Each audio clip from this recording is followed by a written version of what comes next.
Hello, Leo. It's umomgtarot, and this is your someone secretly wants to talk to you. Tarot card reading. Alright, Leo, somebody's out there fiending, wanting to talk to you, wanting to make a connection, but I don't know what's holding them back. We're going to see with the tarot, but first let's have a look at their personality. It'll give us the sun, moon, the rising sign, or just the personality they're projecting towards this situation. We're taking that from the astrology reading cards. Feels like a round of applause should have been there. Anyways, let's play your first card. Aquarius. A whole new world. That's what it feels like when we're talking about Aquarius, because they have a unique perspective, and they bring that energy into people's lives. They're like, oh, you're quirky. You're an Aquarius, aren't you? Damn right. All right, so this energy is freedom-loving, rebellious, idealistic, and technological.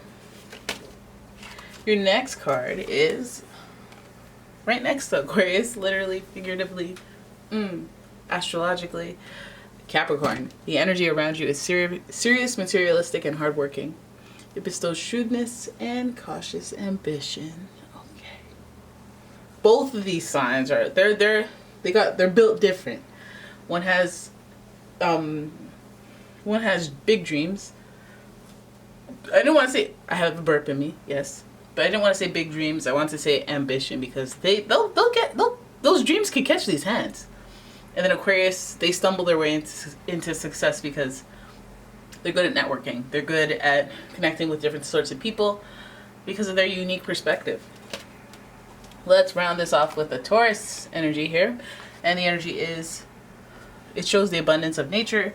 It is rich, earthy, and productive, yet relaxed and slow. We have a lot of practicality here, a person of logic around here. So why in the heck wouldn't they talk to you?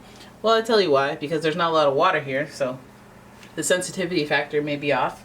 The connecting with people factor might be off on a less than, like, not just connecting to, oh, you got a Subaru too? No, I mean like connecting to somebody, like feeling out the situation, feeling out the connection, if it's a good time, if it's a good place, if the vibe is right for me to come in hot or not, or, you know. But let's have a look at the tarot and figure out what's going on here. They secretly want to talk to you, eh? Really? What about? You know, what's stopping them? What's holding them back? All right, let's see it. There's the energy to reach out. There's energy to travel. I guess distance might be keeping you guys apart, or, you know, it's just like almost like there's no point since we're so far apart kind of energy. And then, oh my goodness, there's that hostility. There's that conflict energy. There's that who has the upper hand energy. Maybe that's you. Maybe that's you. But one person has a little more animosity towards the other person, and, you know, making an effort might turn into something, a blowout. That might be the mindset. Then we have the Queen. Okay, she's looking away. Damn. This might be a king-queen relationship, a partner, marriage, some type of communion there, that you guys are kind of looking away from each other. Okay, well, let's keep going. Then we have the Eight of Swords in reverse, which spells a little bit of trouble, a little bit of tension there. And let's play your last card, and that is, oh, the Emperor in reverse. Damn, this seems like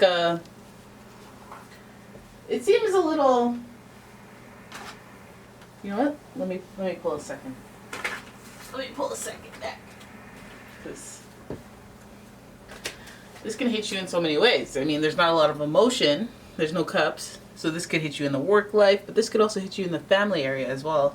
Just looking at these dynamics here, we see the king and the queen, and then we see the almost damsel in distress, but really what it is a self-limiting belief, or this person who feels stuck or trapped in a situation.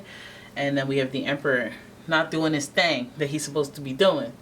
The Emperor is supposed to be a leader, okay? He's supposed to be organized leader, responsible, all that stuff out the window. He's in reverse, and this is Aries energy, which is in reverse as well. So think of a shadow-sided Aries. They ain't starting nothing. They ain't doing nothing. They're lazy. Still bold, but it's more audacity. Okay, so when we look at this reading as a whole, I feel like especially because there's all these kings, I just kind of want to see narrow the area that we're dealing with. Okay, so we're dealing with the 10th house. Your achievements and status in the outside world. Okay.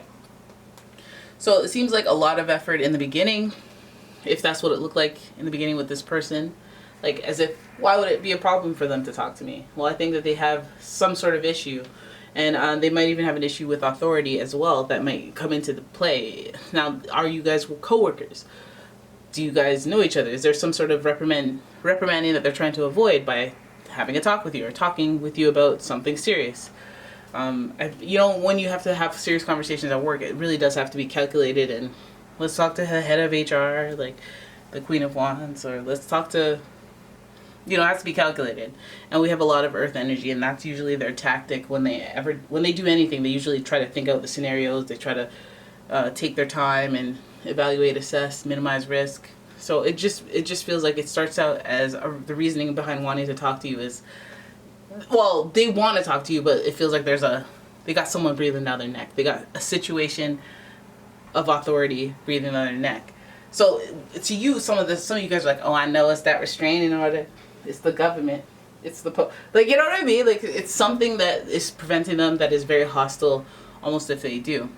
This person could be a partner, an ex-partner, king-queen relationship. It doesn't have to be male-female. It could be any of the sorts, but the dynamic of the king and queen, air and fire, it's falling into play. It also could mean that they're with somebody, a queen like a fire sign, Aries, Leo, Sagittarius, that doesn't want them to reach out, that doesn't want them to talk to you, or they'll face a verbal thrashing if they're found out. So we have discovered why the Eight of Swords feels so inhibiting. It feels so restrictive. Like, I want to make a move, but I can't. I can't free myself because this and that's going to happen and this and that. When in reality, yeah, you can. Yeah, you can free yourself if you're willing to do the work. If you're willing to make the effort. Like, I'm not talking about the effort that you're willing to make. I mean above and beyond that effort. And you could, you got my number. You got my whatever. If you want to reach out, it's almost even vexing that you want to reach out, but you're not. It's very frustrating, actually. So it's not having anybody see you as some sort of like head honcho, alpha, what we're expecting, what we're hoping for out of you. You're not doing the Aries thing where you put yourself first. You're kind of considering all options and like not wanting havoc, not wanting drama, not wanting, or just yielding to a power that shouldn't really be hovering over you like that. But then again, this person is a very logical and practical person. If it's going to complicate their situation anyway, they're not going to do it. They ain't going to do it, right? Even though they have their quirks, their unique energies, when it comes to Aquarius and they like to do their own thing, I feel like it might end up being one of those kind of,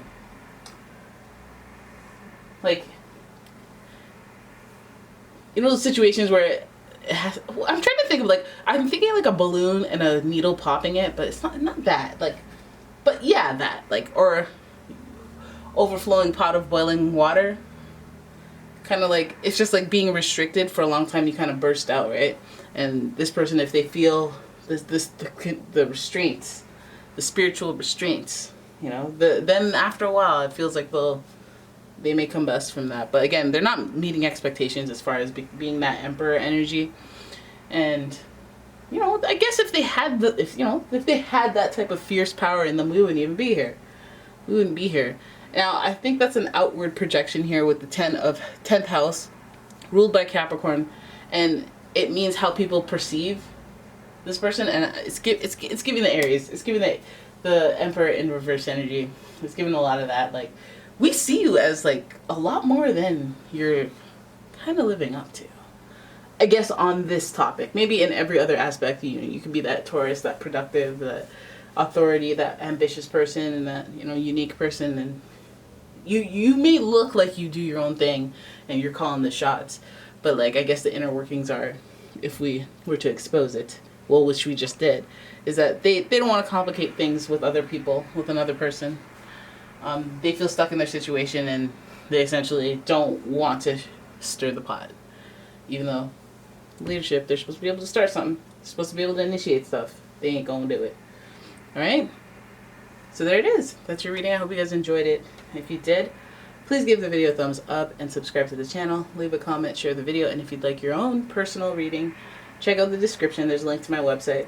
And yeah, thank you for watching, guys. I will see you in the next one.